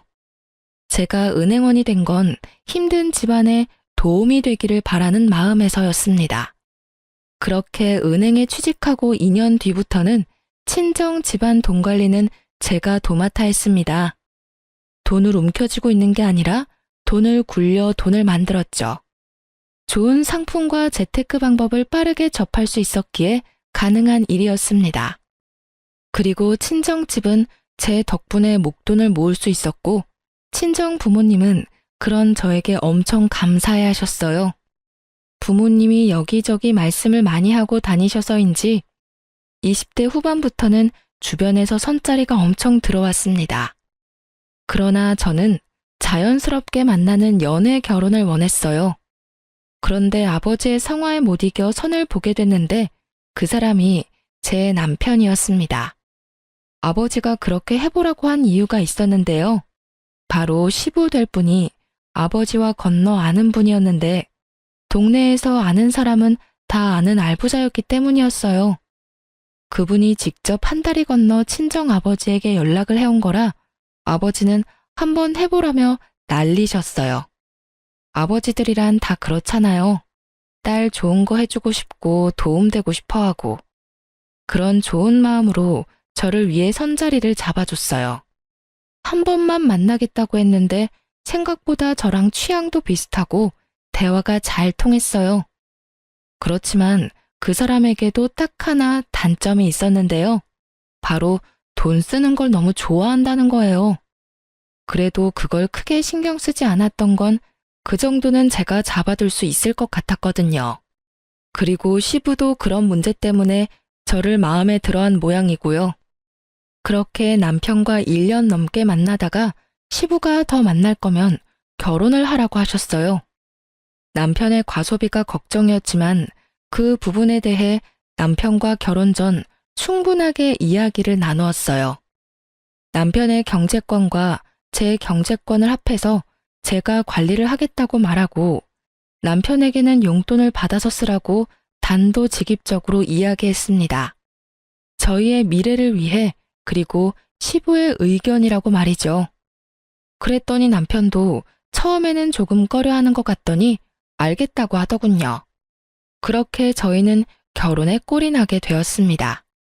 그런데 저희 시모는 저를 탐탁치 않게 생각했습니다. 시부가 저에게 잘해준다는 것도 그 이유 중에 하나였지만 남편의 경제권을 제가 가지고 있다는 사실이 견딜 수 없으신 것 같았어요. 제가 시모 곳간을 탐내는 그런 며느리로 보였던 것 같더라고요. 저는 그런 시모의 불안을 해소시켜드리기 위해 2주에 한 번씩 꼬박꼬박 시댁에 남편을 데리고 갔고 남편 이름으로 시댁의 용돈도 두둑히 드렸습니다. 뭘 하더라도 제 이름으로 하게 되면 남편 돈으로 생색내는 며느리라며 타박을 주곤 했거든요. 솔직히 해주고 욕 얻어먹는 건 싫었기에 남편 돈으로 남편 이름으로 해드렸더니 이번에는 다 아들 돈으로 해결하고 너는 돈도 안 쓰냐며 타박을 하더군요. 시모는 그런 사람이었습니다. 그러나 시모와는 달리 시부는 결혼 후에도 저의 든든한 지지자가 되어주셨어요. 특히 재산과 관련된 이야기들은 거의 저와 상담하셨어요. 특히 재테크에 관심이 있으셔서 저도 괜찮은 상품을 소개하고 지인을 알려드리기도 했어요. 결혼 2년쯤에는 시댁 재산도 거의 파악할 수 있었고 시부가 제게 맡긴 재산도 제법 됐어요. 그런데 남편은 정말로 시부와 정반대였어요. 돈 쓰는 걸 그렇게 좋아하는 사람은 처음이었어요. 손에 돈만 들어오면 순식간에 사라지는데 용돈도 한 달에 4번씩 나누어 주지 않으면 못 버틸 정도였죠. 저는 그런 남편을 꼭 쥐고 살았어요. 그렇지 않았다면 순식간에 모아둔 재산을 탕진했을지도 모르죠. 그런데 결혼하고 5년 차쯤 되었을 때 남편이 남편 월급으로 모아놓은 적금 1,500만 원을 저 몰래 깨서 가져갔더군요. 아무리 제가 경제권을 맡고 있어도 제 이름으로 모든 걸 관리할 수는 없었고 불투명하게 남편 월급을 쓸 수도 없으니 남편에게는 돈 쓰는 내역을 모두 공개했거든요. 그런데 그 돈이 몽땅 사라진 거였어요. 3개의 적금 통장 중 하나였지만 그래도 금액이 적은 게 아니었죠. 여보, 적금 깼어? 무슨 일 있는 거야? 갑자기 1,500을 가져가. 그냥 좀 쓸 데가 있었어. 어디다 썼는데? 혹시 차 사고라도 났어? 그런 거 아니야. 피곤하니까 먼저 잘게. 어디다 썼는지 알기라도 하면 마음이 좀 개운해질 텐데 남편은 어디다 썼는지도 알려주지 않았어요. 결국 남편과의 실랑이는 그 주 주말에 있던 시댁 모임에서까지 이어졌습니다. 저는 남편에게 틈이 날 때마다 어디에 그 돈을 썼는지를 계속 추궁했고 남편은 귀찮은 얼굴로 제 말에 짜증만 내고 있었어요. 그리고 시모에게 그 모습을 들켜버렸죠. 시모는 제게 한마디 하더군요. 예, 너는 무슨 애를 그렇게 잡아? 도대체 뭐 때문에 그렇게 남편을 귀찮게 하는 거니? 어머님, 그게 아니라 이 사람이 저 몰래 적금 통장을 깼는데 도대체 그 돈을 어디다 썼는지 알려주지를 않아서요. 제가 뭘 알아야 다음부터 대비를 할 수 있고 제 마음도 좀 편할 텐데 도무지 얘기를 안 해줘요. 남자가 쓸 데가 있었겠지. 도대체 그런 걸로 왜 사람을 귀찮게 하는 거니? 그래서 거지근성이라는 게 참 그래. 네가 없는 집에서 살아서 돈 쓰는 법을 몰라서 그런 건 알겠지만 돈도 써볼 줄 알아야 쓰는 거야. 이런 식으로 돈 쓰는 거 간섭하고 그럴 거면 너 그냥 이혼해. 왜 그렇게 안 맞는 사람이랑 같이 살고 있니? 어머님, 그런 말이 아니잖아요. 저는 1,500만 원이나 되는 돈을 어디다 썼는지 궁금할 뿐이라고요. 1,500이라는 액수를 듣자마자 시모가 살짝 멈칫하더군요. 당연하죠. 그 돈은 작은 금액이 아니었으니까요. 몇십만 원, 아니 차라리 몇백만 원이었다면 제가 이렇게까지 남편을 추궁할 일도 없었을 거예요. 그런데 거의 1,500이라는 돈인데 그 돈이 어디 갔는지조차 모른다는 건 말이 안 되잖아요. 남편이 뭔가를 샀으면 집안에 물건을 산 흔적이라도 있을 텐데 그런 것조차 없었으니까요. 금액이 좀 크기로써니 그게 그렇게 남편을 잡을 일이야? 우리 아들이 애도 아닌데 쓸 때 썼겠지. 남들 앞에서 이게 다 뭐 하는 짓이니?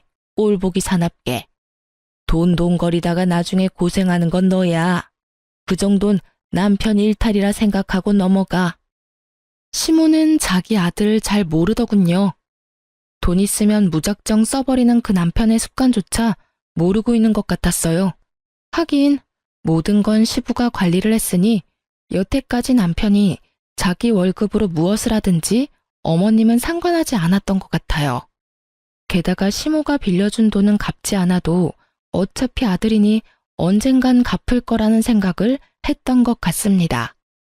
저는 시모에게 남편의 상태에 대해 정확히 알려야겠다는 생각을 했습니다. 석 달 뒤 저는 좋은 기회를 잡을 수 있었습니다. 저희 결혼할 때 시모가 남편에게 빌려준 돈이 있었어요.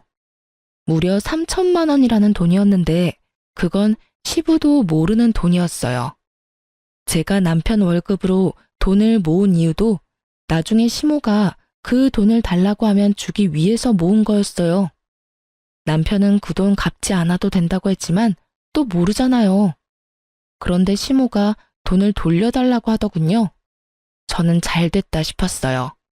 그래서 남편에게 말했죠. 얼마 전에 어머님이 당신한테 빌려준 돈 갚으라고 전화 오시지 않았어? 나한테는 연락 오셨던데. 맞아. 3천만 원 갚으라고 하시네. 당신한테도 전화 오셨어? 내가 당신 월급 관리하는 거 아시니까. 어떻게? 저번에 깬 적금 1,500은 아직 있어? 그거 빼고 1,500만 줄까? 그거 다 쓴 지가 언젠데. 그걸 어디다 썼는지는 나한테 알려주지는 않았잖아. 하긴 내 돈도 아니고 당신 돈인데 어디다 썼든 알게 뭐야. 그럼 3천만 원 당신한테 줄 테니까 당신이 어머님한테 드려. 웬일로 나한테 시켜? 어머님이랑 그 1,500 때문에 당신이랑 헤어지라는 말까지 들었는데 내가 그걸 또 내 손으로 들여봐. 이번에는 또 무슨 소리를 들을지 모르잖아. 그랬지? 알았어. 그럼 내가 드릴게. 돈은? 통장 적금 이번 주 수요일 만기고 어차피 당신 명의 통장이니까 바로 돈 나올 테니 나오면 바로 전해드려. 딱 3천 들었어. 저는 그렇게 말하고 3천만 원이 든 통장을 남편에게 줬어요. 그리고 수요일이 되자마자 시모에게 돈 드렸냐고 남편한테 문자로 물어봤어요. 그랬더니 돈을 드렸다며 문자를 보냈더라고요. 그리고 기다렸어요. 금요일 아침부터 시모가 연락이 왔어요. 예, 너는 빌려간 3천만 원 수요일에 준다고 하더니 왜 아직까지 연락이 없어? 저는 올게 왔다는 생각을 하며 모르는 척 시모에게 되물었어요. 어머, 아직도 안 들어왔어요? 그 사람 통장에 모아놓은 돈인데 만기는 수요일이었거든요. 제 명의가 아니라 제 마음대로 할 수 없으니 그이한테 어머님 돈 드리라고 말했는데 아직도 안 들어갔단 말이에요? 그래, 아직 안 들어왔어. 빨리 넣어줘. 어머님, 그 돈은 이미 저한테 없어요. 그이가 애도 아닌데 알아서 드렸겠죠. 그런데 이상하긴 하네요. 수요일에 제가 남편에게 물어봤더니 돈 드렸다고 하더라고요. 너 설마 나한테 거짓말하는 건 아니겠지? 아들한테 물어봐도 되니? 그럼요. 꼭 물어보세요. 그리고 저는 보냈다는 문자 내용이 있는데 보내드릴까요? 됐다. 내가 전화해보마. 저는 전화를 끊고 그 뒤에 올 시모의 전화를 기다렸습니다. 저는 그 돈이 아직까지 남편에게 있을 거라고 생각하지 않았습니다. 돈만 있으면 다 써대는 사람이니 어딘가 썼겠죠. 저번에 1,500만 원이 그대로 사라진 것처럼 말이죠. 그런데 시모와 전화를 끊자마자 남편이 집에 들어오는 것입니다. 저는 좋은 구경하겠구나 싶어 시치미를 뚝 떼고 있었죠. 그랬더니 남편 전화로 연락이 오더군요. 엄마. 무슨 일이야? 그거? 좀만 기다려주면 안 돼? 아직 돈이 안 나와서. 뭐? 그렇게 말하면서 남편이 제 눈치를 보더군요. 저는 왜 그러냐는 눈빛으로 남편을 바라보았습니다. 남편이 한숨을 푹 내쉬더니 말하더군요. 혹시 오늘 엄마 전화 받았어? 전화 받았어. 나한테 돈 내놓으라고 하시길래 당신한테 말씀하라고 얘기했어. 왜 돈이 안 들어왔대? 당신 돈 드렸다고 했잖아. 그게 혹시 적금 해놓은 거 더 있어? 그런 게 어딨어? 당신이 1,500 그때 가져다 쓰고 이번에 남은 게 마지막이야. 이제 더 이상 모아놓은 돈도 없어. 왜 그러는 건데? 어머님이 대체 왜 전화하셨는데? 아무것도 아니야. 그런데 아무것도 아니라는 남편의 말과는 달리 시모는 제게 전화를 했어요. 그래서 저는 남편 앞에서 스피커폰으로 전화를 받았죠. 네, 어머님. 무슨 일로 전화하셨어요? 그이한테 전화는 해보셨어요? 너 도대체 중간에서 무슨 짓을 한 거야? 왜 애가 돈이 없다 그래? 만기가 다 됐다면서. 그런데 왜 아들이 돈이 안 나온다고 하는 거냐고. 이상하네요. 지금 그이랑 같이 있는데. 그이한테 다시 한번 물어보시겠어요? 제 말에 남편이 난처한 표정을 짓더군요. 거짓말을 하려고 했는데 딱 들킨 거죠. 당신 어머님한테 돈 안 드렸어? 무슨 일이야? 만기 수요일이라고 내가 말했잖아. 그게... 엄마, 내가 나중에 준다고 얘기했잖아요. 왜 전화까지 해서 이 난리야? 설마 너 그 돈 다 쓴 거니? 3천만 원이나 되는 큰 돈을? 그러면 남아있는 거라도 내놔. 남편이 잠시 망설이더니 좀만 기다려줘 라고 말하더군요. 야, 너 진짜로 다 쓴 거야? 너 도대체 뭐 하고 다니는 건데? 너 그게 어떤 돈인 줄 알고 쓴 거야? 그냥 준 거라고 생각하면 되잖아. 결혼할 때 부모님이 도와주는 집도 많은데 그런 거라고 생각해. 왜 그걸 악착같이 다 받으려고 해? 너 그걸 지금 말이라고 하니? 우리가 너 결혼할 때 준 게 얼마나 많은데. 지금 너희 살고 있는 집도 너희 아버지 명의로 된 아파트잖아. 결혼할 때 돈 없이 결혼한 주제에 엄마한테 빌려간 돈까지 지금 네가 다 써버렸다. 이 말이니? 결국 남편과 시모는 서로 탓을 하며 싸우기 시작했고 남편은 배째라는 식으로 담담하게 시모의 말에 별거 아니라는 듯 말하더군요. 결국 자신의 잔소리가 아들에게 통하지 않았다는 것을 안 시모가 먼저 전화를 끊었습니다. 당신은 도대체 그 돈 다 어디다 쓴 거야? 저번에는 그냥 넘어갔지만 이번에는 그냥 못 넘어가. 나한테 이야기 안 해주면 나 이번 일 아버님한테 말할 거야.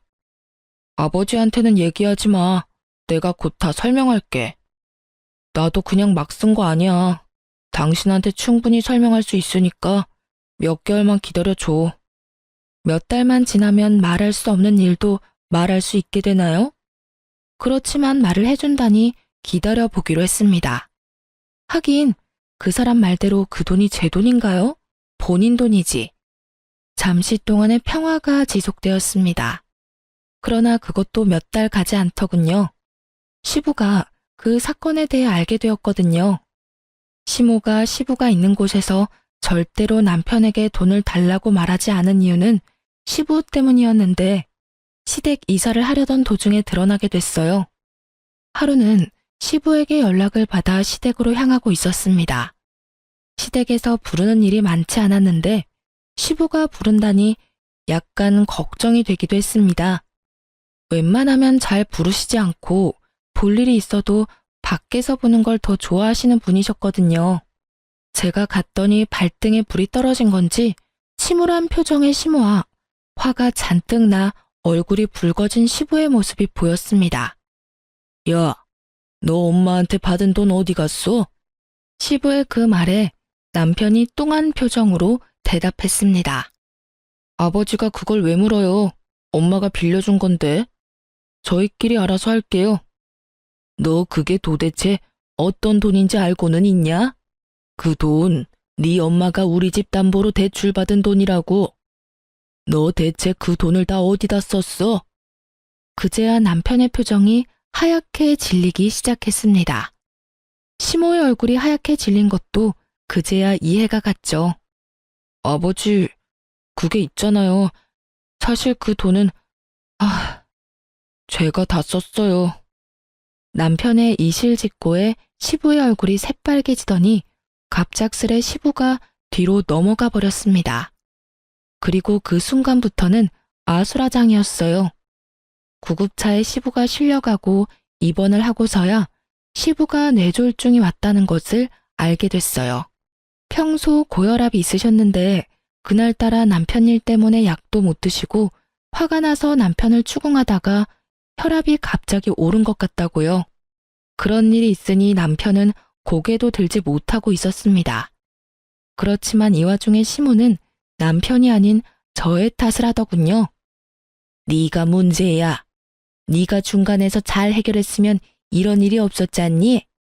매번 항상 똑 부러지는 척은 혼자서 다 하더니 이런 일은 왜 똑 부러지게 해결을 못해서 이 난리를 만들어? 어머님, 저번에 이 사람이 1,500만 원 다 써버렸을 때 저한테 뭐라고 그러셨어요? 남편도 못 믿으면서 무슨 결혼 생활을 하냐고. 그렇게 살 거면 이혼하라고 하셨잖아요. 그래서 저는 이 사람 믿어준 것 뿐이에요. 그리고 어머님께서도 아셔야 된다고 생각했고요. 그 돈을 제가 쓴 것도 아닌데 왜 제 탓을 하는지 모르겠네요. 남편 명의였고 남편 이름으로 된 통장에 있었어요.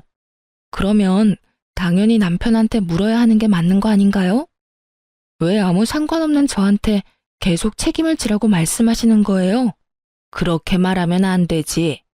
여태까지 우리 집 재산 관리는 네가 다 했지 않니? 그런데 왜 갑자기 이번 일만 네가 쏙 빠진 거야?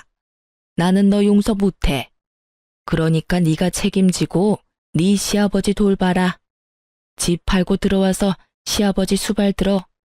다 늙은 내가 해야겠니? 몇십 년이라도 팔팔한 네가 해야지. 합가요? 아버님이 아프시면 전문 병원에 맡기는 게 맞는 거고 합가를 하지 않아도 아버님을 충분히 돌볼 수 있어요. 왜 굳이 합가를 하시라고 하는 건지 모르겠네요. 그리고 누누이 말하지만 돈을 쓴 건 제가 아니에요. 어머님이 저한테 뭘 원하는지는 모르겠는데 그런 걸 원하시기 전에 아들하고 이야기를 더 해보세요.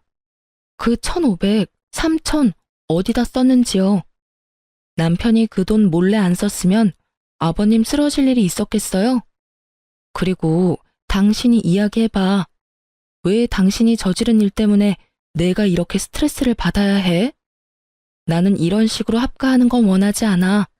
아버님이 아프셔서 내가 정말로 집에서 수발을 들어야 한다면 모르겠지만 지금 당장 병원에 있으셔야 하는데 왜 합가를 해? 우리 집에서도 충분히 가능한 일인데. 당신 진짜 너무 뻔뻔한 거 아니야? 어떻게 아버지가 아프신데 돈 얘기만 할 수 있어. 그리고 합가를 안 하겠다는 건 아버지 수발을 들지 않겠다는 얘기잖아. 집에서 들든 시댁에서 들든 아무 상관없으면 시댁에서 들어도 되는 거잖아. 네가 합가 반대하면 난 너랑 이혼할 거야. 어차피 우리 사이에 아이도 없잖아. 이상한 생각이 들었습니다. 남편이 왜 저렇게 뻣뻣하게 나오는 거죠? 지금 당장 저와 시부에게 빌고 빌어도 모자랄 판에 이혼을 하자고 하다니요. 저는 당황스러워서 남편에게 물었습니다. 설마 지금 당신 나하고 이혼하자고 이야기하는 거야? 그래. 합가 안 할 거면 이혼해. 당신한테 정말 실망했어. 아버지 아픈데 어떻게 그런 말을 할 수가 있어? 우리 아버지한테 이쁨 받은 건 당신이잖아. 그러고는 남편이 자리를 떠버리더군요. 저는 남편 몰래 사람을 써서 뒤를 캤어요. 그런데 깜짝 놀랄 만한 소식을 듣게 됐어요. 남편에게 다른 여자가 있었습니다. 숨길 생각도 없이 만나고 있더군요. 게다가 바람피는 여자는 제가 아는 사람이었습니다. 제 건너 지인이었거든요. 평이 그렇게 좋은 사람은 아니었습니다. 친구 말로는 상여우라고 하더군요. 자신의 외모를 이용해 총각 유부남 가리지 않고 돈 뜯기로 유명한 여자라고 했습니다. 그래서 저는 그 여자의 SNS를 타고 들어갔습니다. 남편과 바람 피는 걸 확인할 수 있지 않을까 싶어서요. 그런데 몇 달 전부터 굉장히 많은 사진이 올라오더군요.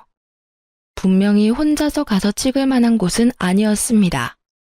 게다가 남편이 적금을 깬 그날 올라온 사진을 보니 100일 선물로 받은 명품 가방 사진이라며 사진을 떡하니 올려놨더군요.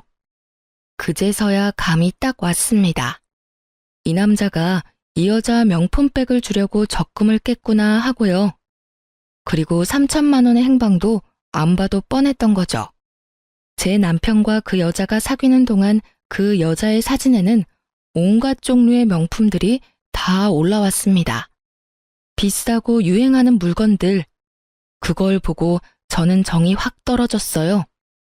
저와의 결혼 기념일에는 케이크 하나 사준 적 없는 사람이었습니다. 용돈을 받는 처지에 케이크 살 돈이 어디 있냐고요?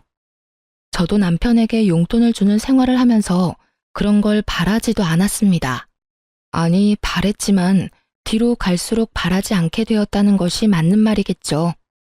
그런데 그 여자에게는 적금까지 깨서 명품을 선물한 걸 보고 남편의 의도를 제대로 확인해버렸죠.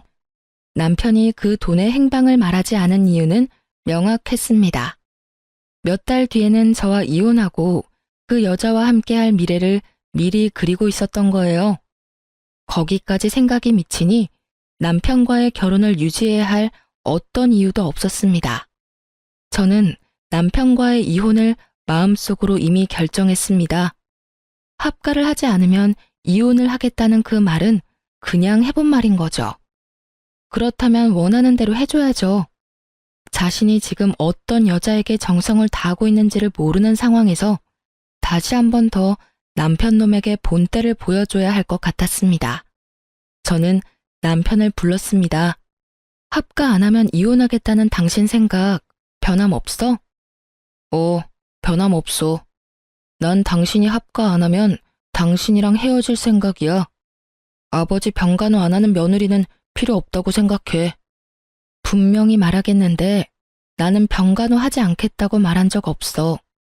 아버님을 모시더라도 그건 우리 집에서도 할 수 있다는 말이었고, 그런데 당신이 지금 앞뒤 다 잘라먹고 무조건 합가 안 하면 이혼하겠다고 하고 있잖아. 그만하자. 이렇게 말 돌리는 거 나 다 알아. 제 말에 남편 놈이 흠칫하더군요. 당신이 왜 이혼하자고 하는지 다 안다고. 당신 바람 피고 있잖아. 나 몰래. 그래놓고 정말 웃기다. 아버님 핑계 대면서 이혼하자고 하는 거야? 차라리 솔직하게 말하지 그랬어. 다른 여자랑 같이 있고 싶으니까 이혼하자고. 무슨 말이야? 내가 무슨 바람을 피워? 바람 안 핀 걸로 하고 싶니? 그러면 그렇게 해. 어머님한테는 말하지 않을게. 그렇지만 나는 내가 유책 배우자로 이혼할 생각은 전혀 없어. 변호사 사서 소송할 거고 당신이 나를 이용하도록 놔두지는 않을 거야. 어머님한테 말하는 건 당신한테 맡길게. 그리고 제 말을 듣던 남편은 웬 떡이냐 싶은 표정으로 웃고 있더군요. 하긴 쉽게 이혼해주는 것 같아서 기분이 좋았겠죠. 하지만 저는 쉽게 이혼해줄 생각은 전혀 없었습니다. 그리고 이혼 소식을 시모가 들었는지 저에게 전화가 왔더군요. 너 이러는 거 아니다. 네 시아버지 아파서 누워 계시는데 어떻게 지금 이 상황에 이혼을 이야기하니? 너 설마 아버지 수발 들기 싫어서 이혼하자고 하는 거니? 그런 거 아니고 이혼은 그 사람이 먼저 이야기를 했고 저는 합가를 들지 않아도 아버님 수발을 들겠다고 분명히 말했어요. 그거를 받아들이지 않은 건 남편이고요. 그러니까 하고 싶은 말이 있으시면 아드님한테 하세요. 이 모든 게 남편 계획이니까요. 너 이렇게 헤어진다고 해서 너 혼자 잘 먹고 잘 살 수 있을 거라고 생각했어? 주변에서 너 시아버지 수발 들기 싫어서 이혼한 거라고 소문 다 나면 좋은데 시집이라도 갈 수 있을 것 같아? 네가 우리 아들만큼 괜찮은 남자를 어디 가서 만나니? 그러니까요. 늙어서 혼자 죽어도 상관없으니까 어머님 아드님 같은 분하고는 같이 살기 싫어요. 그리고 아들한테 무슨 소리를 들었는지 모르겠지만 제 남편이 먼저 바람나서 저한테 이혼하자고 한 거거든요. 좋으시겠어요. 여우 같은 며느리 맞이하게 되셔서. 저는 그렇게 이야기하고 전화를 뚝 끊었습니다. 그리고 남편 놈 이름으로 시모에게 하던 모든 걸 끊어버렸어요. 2주에 한 번씩 남편을 데리고 시댁에 가는 것도, 남편 이름으로 용돈을 주던 것도 끊어버렸죠. 그리고 남편에게 시모에게 연락하라는 잔소리도 더 이상 하지 않게 되었죠. 그렇게 되니 당황한 건 제가 아니라 시모였던 것 같아요. 남편은 정이 없고 본인 부모에게도 애정을 그리 갖지 않는 사람이었어요. 그 사람에게는 돈만 중요할 뿐이지 부모는 그 뒤 이야기였거든요. 그런 남편 멱살 잡아가며 시모에게 효를 다하도록 만든 건 저였죠. 그런데 한순간에 다 사라졌으니 시모 입장에서는 아들이 갑자기 변해버렸다는 생각밖에 들지 않았을 거예요. 그리고 저는 이혼 소송을 하면서 상대방 여성에게 상간녀 위자료 소송까지 했습니다. 아시잖아요. 상간녀 소송하면 남자 쪽에서 다 내주는 거. 결국은 남편도 그렇게 한 것 같더라고요. 그 여자에게 빠져서 시모에게 주던 돈도 그 여자한테 주고 시모에게 매주 가던 것도 그 여자에게 가고 제가 모아뒀던 돈으로 그 여자에게 차까지 선물했더군요. 그것을 알게 된 것은 그 여자의 SNS에서였습니다. 제가 이혼을 선언하고 난 뒤부터 그 여자 SNS에는 남편에게 받은 선물들로 가득 차더군요. 그리고 남편 놈의 얼굴도 같이 찍혀 나오기 시작했죠. 아주 당당하고 자신감 있는 상간녀의 행보였습니다. 제가 할 복수는 간단했습니다. 저는 이혼 판결 떨어지기 직전에 제가 담당하고 있던 시부의 재산 관리에 대해 남편에게 알려줬습니다.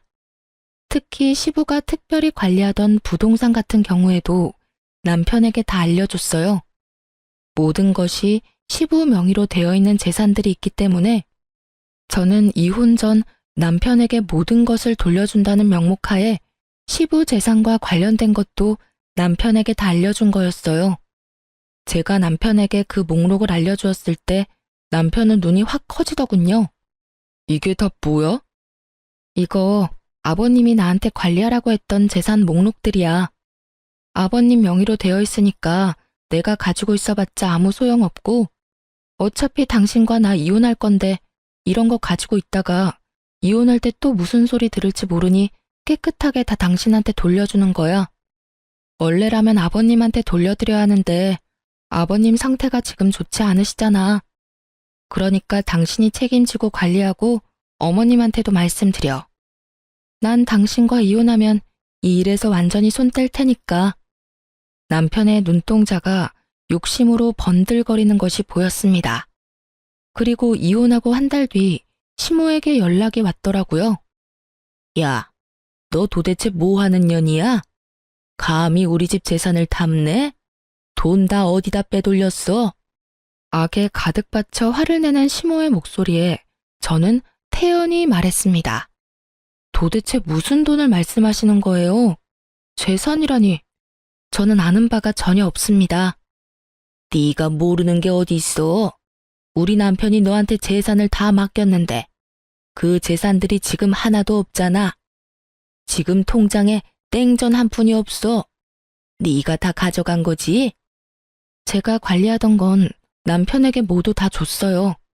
제가 가지고 있을 필요가 없으니까요. 이미 남남인데 제가 가지고 있으면 그거야말로 범죄죠. 제가 변호사 입회하에 남편에게 모조리 다 돌려줬어요. 그러니까 하고 싶은 말이 있으시면 아들한테 하세요. 저한테 전화하실 게 아니라. 뭐? 너 설마 진짜로 우리 아들한테 그 돈을 다 줬니? 네. 아버님 그렇게 되고 후견인이 남편밖에 없잖아요. 그래서 준 거예요. 네가 지금 정신 나간 짓을 했어. 너 지금 집이 어떻게 돌아가는지 아니?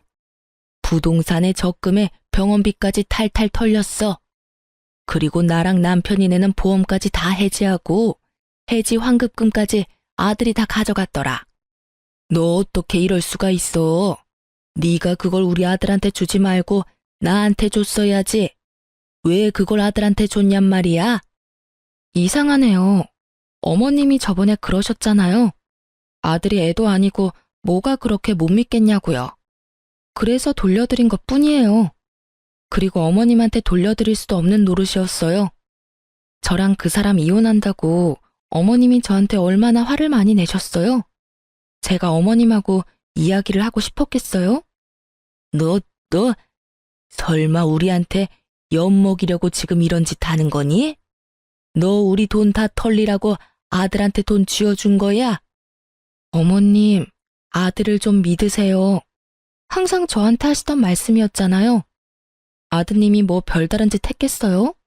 알아서 잘 썼겠죠, 필요한 곳에. 지금 그게 아니니까 너한테 하는 말이잖아.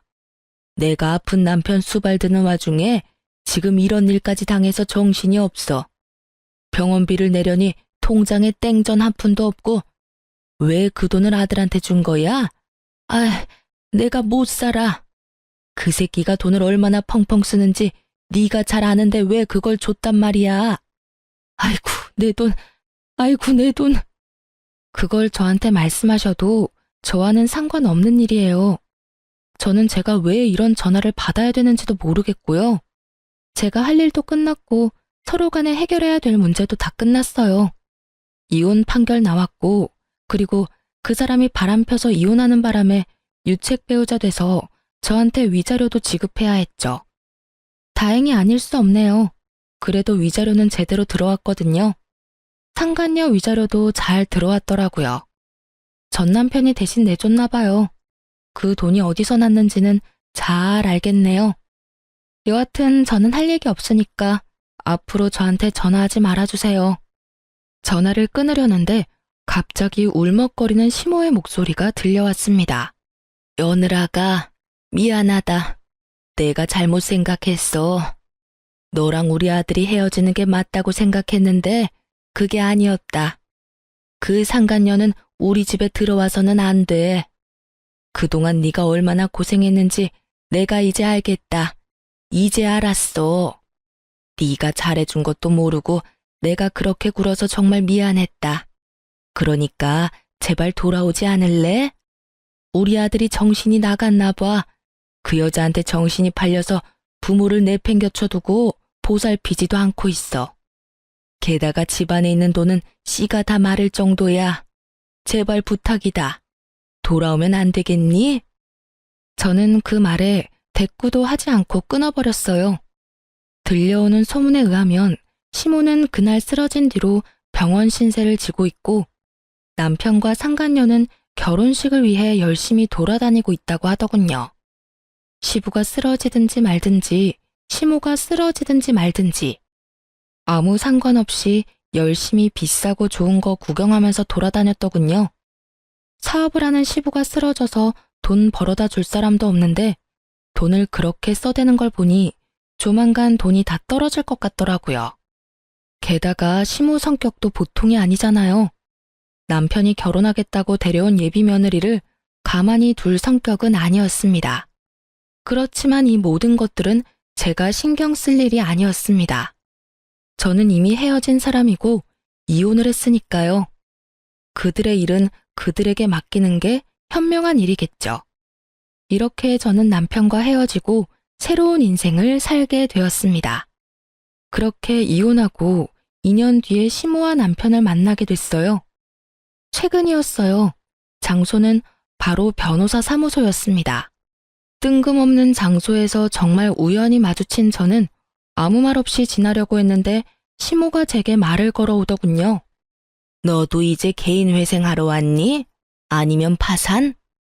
내가 그렇게 너한테 울면서 매달렸는데도 너 정말 매정하게 우리 버리고 갔더라. 네가 아들이랑 이혼하는 바람에 집안이 풍비박산이 났어. 결혼했으면 끝까지 남편을 책임졌어야지. 뭐하러 남편 내버려뒀다가 집안을 엉망진창으로 만들어. 네가 우리 아들을 망쳐놨어. 이게 전부 다 네 탓이야. 그래, 우리 이렇게 만들어 놓고 너는 편하게 살 줄 알았니? 너도 봐, 개인 회생하러 왔잖아. 2년이 지났는데도 여전하시더라고요. 미안하다고 했던 건 거짓말이었나 봅니다. 제가 뭘 잘못했어요? 말해보세요. 제가 잘못해서 이혼했나요? 저 사람이 다른 여자 만나면서 돈 쓰느라 이혼하게 된 건데 모두 제 탓이라고요? 제가 그렇게 할 이유가 전혀 없잖아요. 저는 아버님 재산을 불리려고 노력했으면 했지 이런 소리 들을 만큼 나쁜 짓 한 건 없어요. 내가 모를 줄 알았니? 우리 아들이 너한테 그렇게 돈을 많이 썼다며? 네가 그렇게 사치스러웠다는데 우리 집안 돈 네가 가져간 거 맞잖니? 돈 관리한다는 명목으로 네 재산 가져간 것도 너지? 시모가 하는 어이없는 말에 저는 전 남편 놈을 쳐다봤습니다. 전 남편 놈은 다른 곳을 쳐다보며 제 눈을 바라보지 않더군요. 자기 잘못을 끝까지 반성하기는커녕 제게 뒤집어 씌우는 걸 보며 저는 화가 났습니다. 제가 남편에게 무언가를 많이 받아봤다면 그런 말을 들어도 할 말이 없었을 거예요. 그런데 저런 남편에게 결혼 기념일 선물도 받아본 적이 없거든요. 저는 시모에게 어이없다는 듯이 말했습니다. 저 남자가 무슨 말을 어떻게 했는지 모르겠지만 저는 남편에게 결혼 기념일 선물도 받은 적이 없어요. 제가 용돈을 주는 생활을 하다 보니 남편이 그러더군요. 용돈 받는 처지에 선물은 못 산다고요. 그래서 각자 선물을 준비하는 대신 생활비에서 돈을 조금 떼서 커플 신발이나 커플 옷을 사는 게 저희 결혼 기념일을 보내는 방법이었어요. 엄밀히 따지면 제 돈으로 신발 산 거랑 뭐가 다르죠? 저도 생활비를 내고 저 사람도 생활비를 내는데 거기다 더 웃긴 건 케이크나 음식은 제가 모두 다 준비했거든요. 그리고 전 남편 월급이 어떻게 쓰였는지는 제가 정확하게 다 기록해 두었고 영수증도 다 모아놨기 때문에 보시면 알 거예요. 그거를 안 보시고 지금 여기 와서 저한테 이런 말 하시는 건 말이 안 되죠. 그리고 어머님은 제가 그 돈을 다 썼다고 생각하는데 어머님 예비 며느리가 그 돈을 다 쓴 거예요. 아니지. 지금은 예비 며느리가 아니라 며느리겠네요. 재혼했잖아요. 전 남편은 고개를 푹 숙이며 제 눈을 마주하지 못했고 시모의 얼굴은 사색이 되어 하얗게 질렸습니다. 그걸 보니 상간녀와 남편이 잘 되지 않았다는 걸 짐작할 수 있었습니다. 하긴 그렇게 돈을 좋아하는 여잔데 개인 회생이나 하는 남자와 만나고 있을 리 만무하죠. 저는 마지막으로 시모에게 팩트를 날렸습니다. 제가 전 남편과 처음으로 다투게 된 그 1,500만 원 사건, 그 1,500도 상간녀 가방 사는데 들어갔더라고요. 그 여자 SNS 확인해보니 그 적금 깬 날 1,000만 원 넘는 가방 자랑하려고 사진을 휘황찬란하게 올려놨더라고요. 전 남편이 어머님한테 돌려줘야 했던 3,000만 원도 그 여자한테 썼던 것 같던데 확인 안 해보셨나 보네요. 시모가 제 변명 아닌 변명을 듣고는 다 이해한다는 어조로 제게 비웃으며 말하더군요. 그래, 뭐든. 너도 지금 개인 회생하러 변호사 사무실 찾아왔는데 그런 너 붙잡고 이런 말 하는 것도 웃긴 일이지. 안 그러냐? 시모는 마지막까지 저의 자존심을 박박 긁으려는 듯 소리를 지르더군요. 그리고 그때 변호사 사무실에서 변호사가 나왔어요. 그리고 변호사가 저를 향해 여보라고 부르는 순간 그 공간이 싸늘하게 식었습니다. 여보, 서류 놔두고 간 거 있다고 해서 갖다 주러 왔어. 이거 맞지? 맞아. 고마워.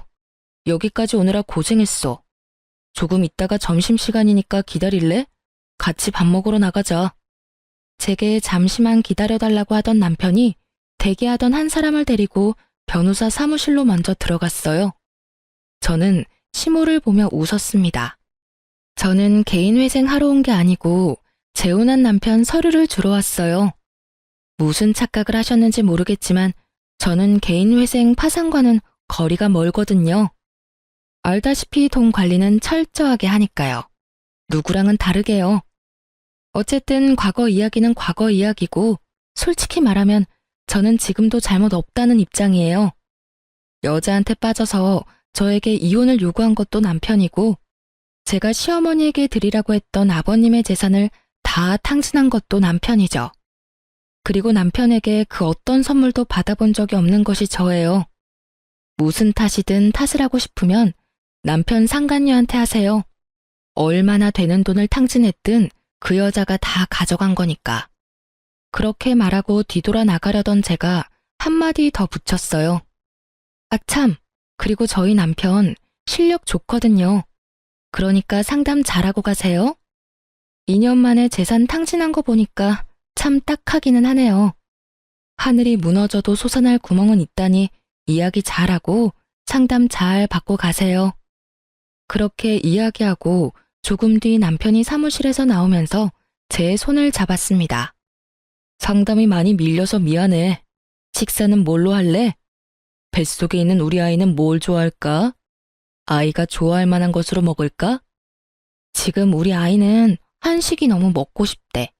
우리 맛있는 한정식 먹으러 갈까? 그래, 우리 여왕님이랑 우리 공주님이 원하는 건 뭐든 들어줘야지. 다정다감한 남편 덕분에 의도치 않게 금술 좋은 부부 모습을 보여주었더니 절 쳐다보는 표정에 부러움과 시기가 가득하더군요. 게다가 전 남편과 사이에는 가지지 못했던 아이까지 가지고 있으니 시모의 얼굴에는 짜증이 한가득이었습니다. 그러나 부끄러워서였는지 얼굴이 뻘겋게 돼서는 나중에 다시 오겠다며 나가버리더군요. 도망가는 두 사람의 모습을 보니 참으로 웃겼습니다. 상간녀가 없는 걸 보니 두 사람은 이미 찢어진 것처럼 보였어요. 나중에 들어보니 전 남편이 개털된 걸 알고 상간녀가 애저녁에 손절했더군요. 결혼하겠다며 드레스며 예식장이며 다 돌아다녀 놓고는 원하는 걸 얻지 못하니 순식간에 헤어졌더라고요.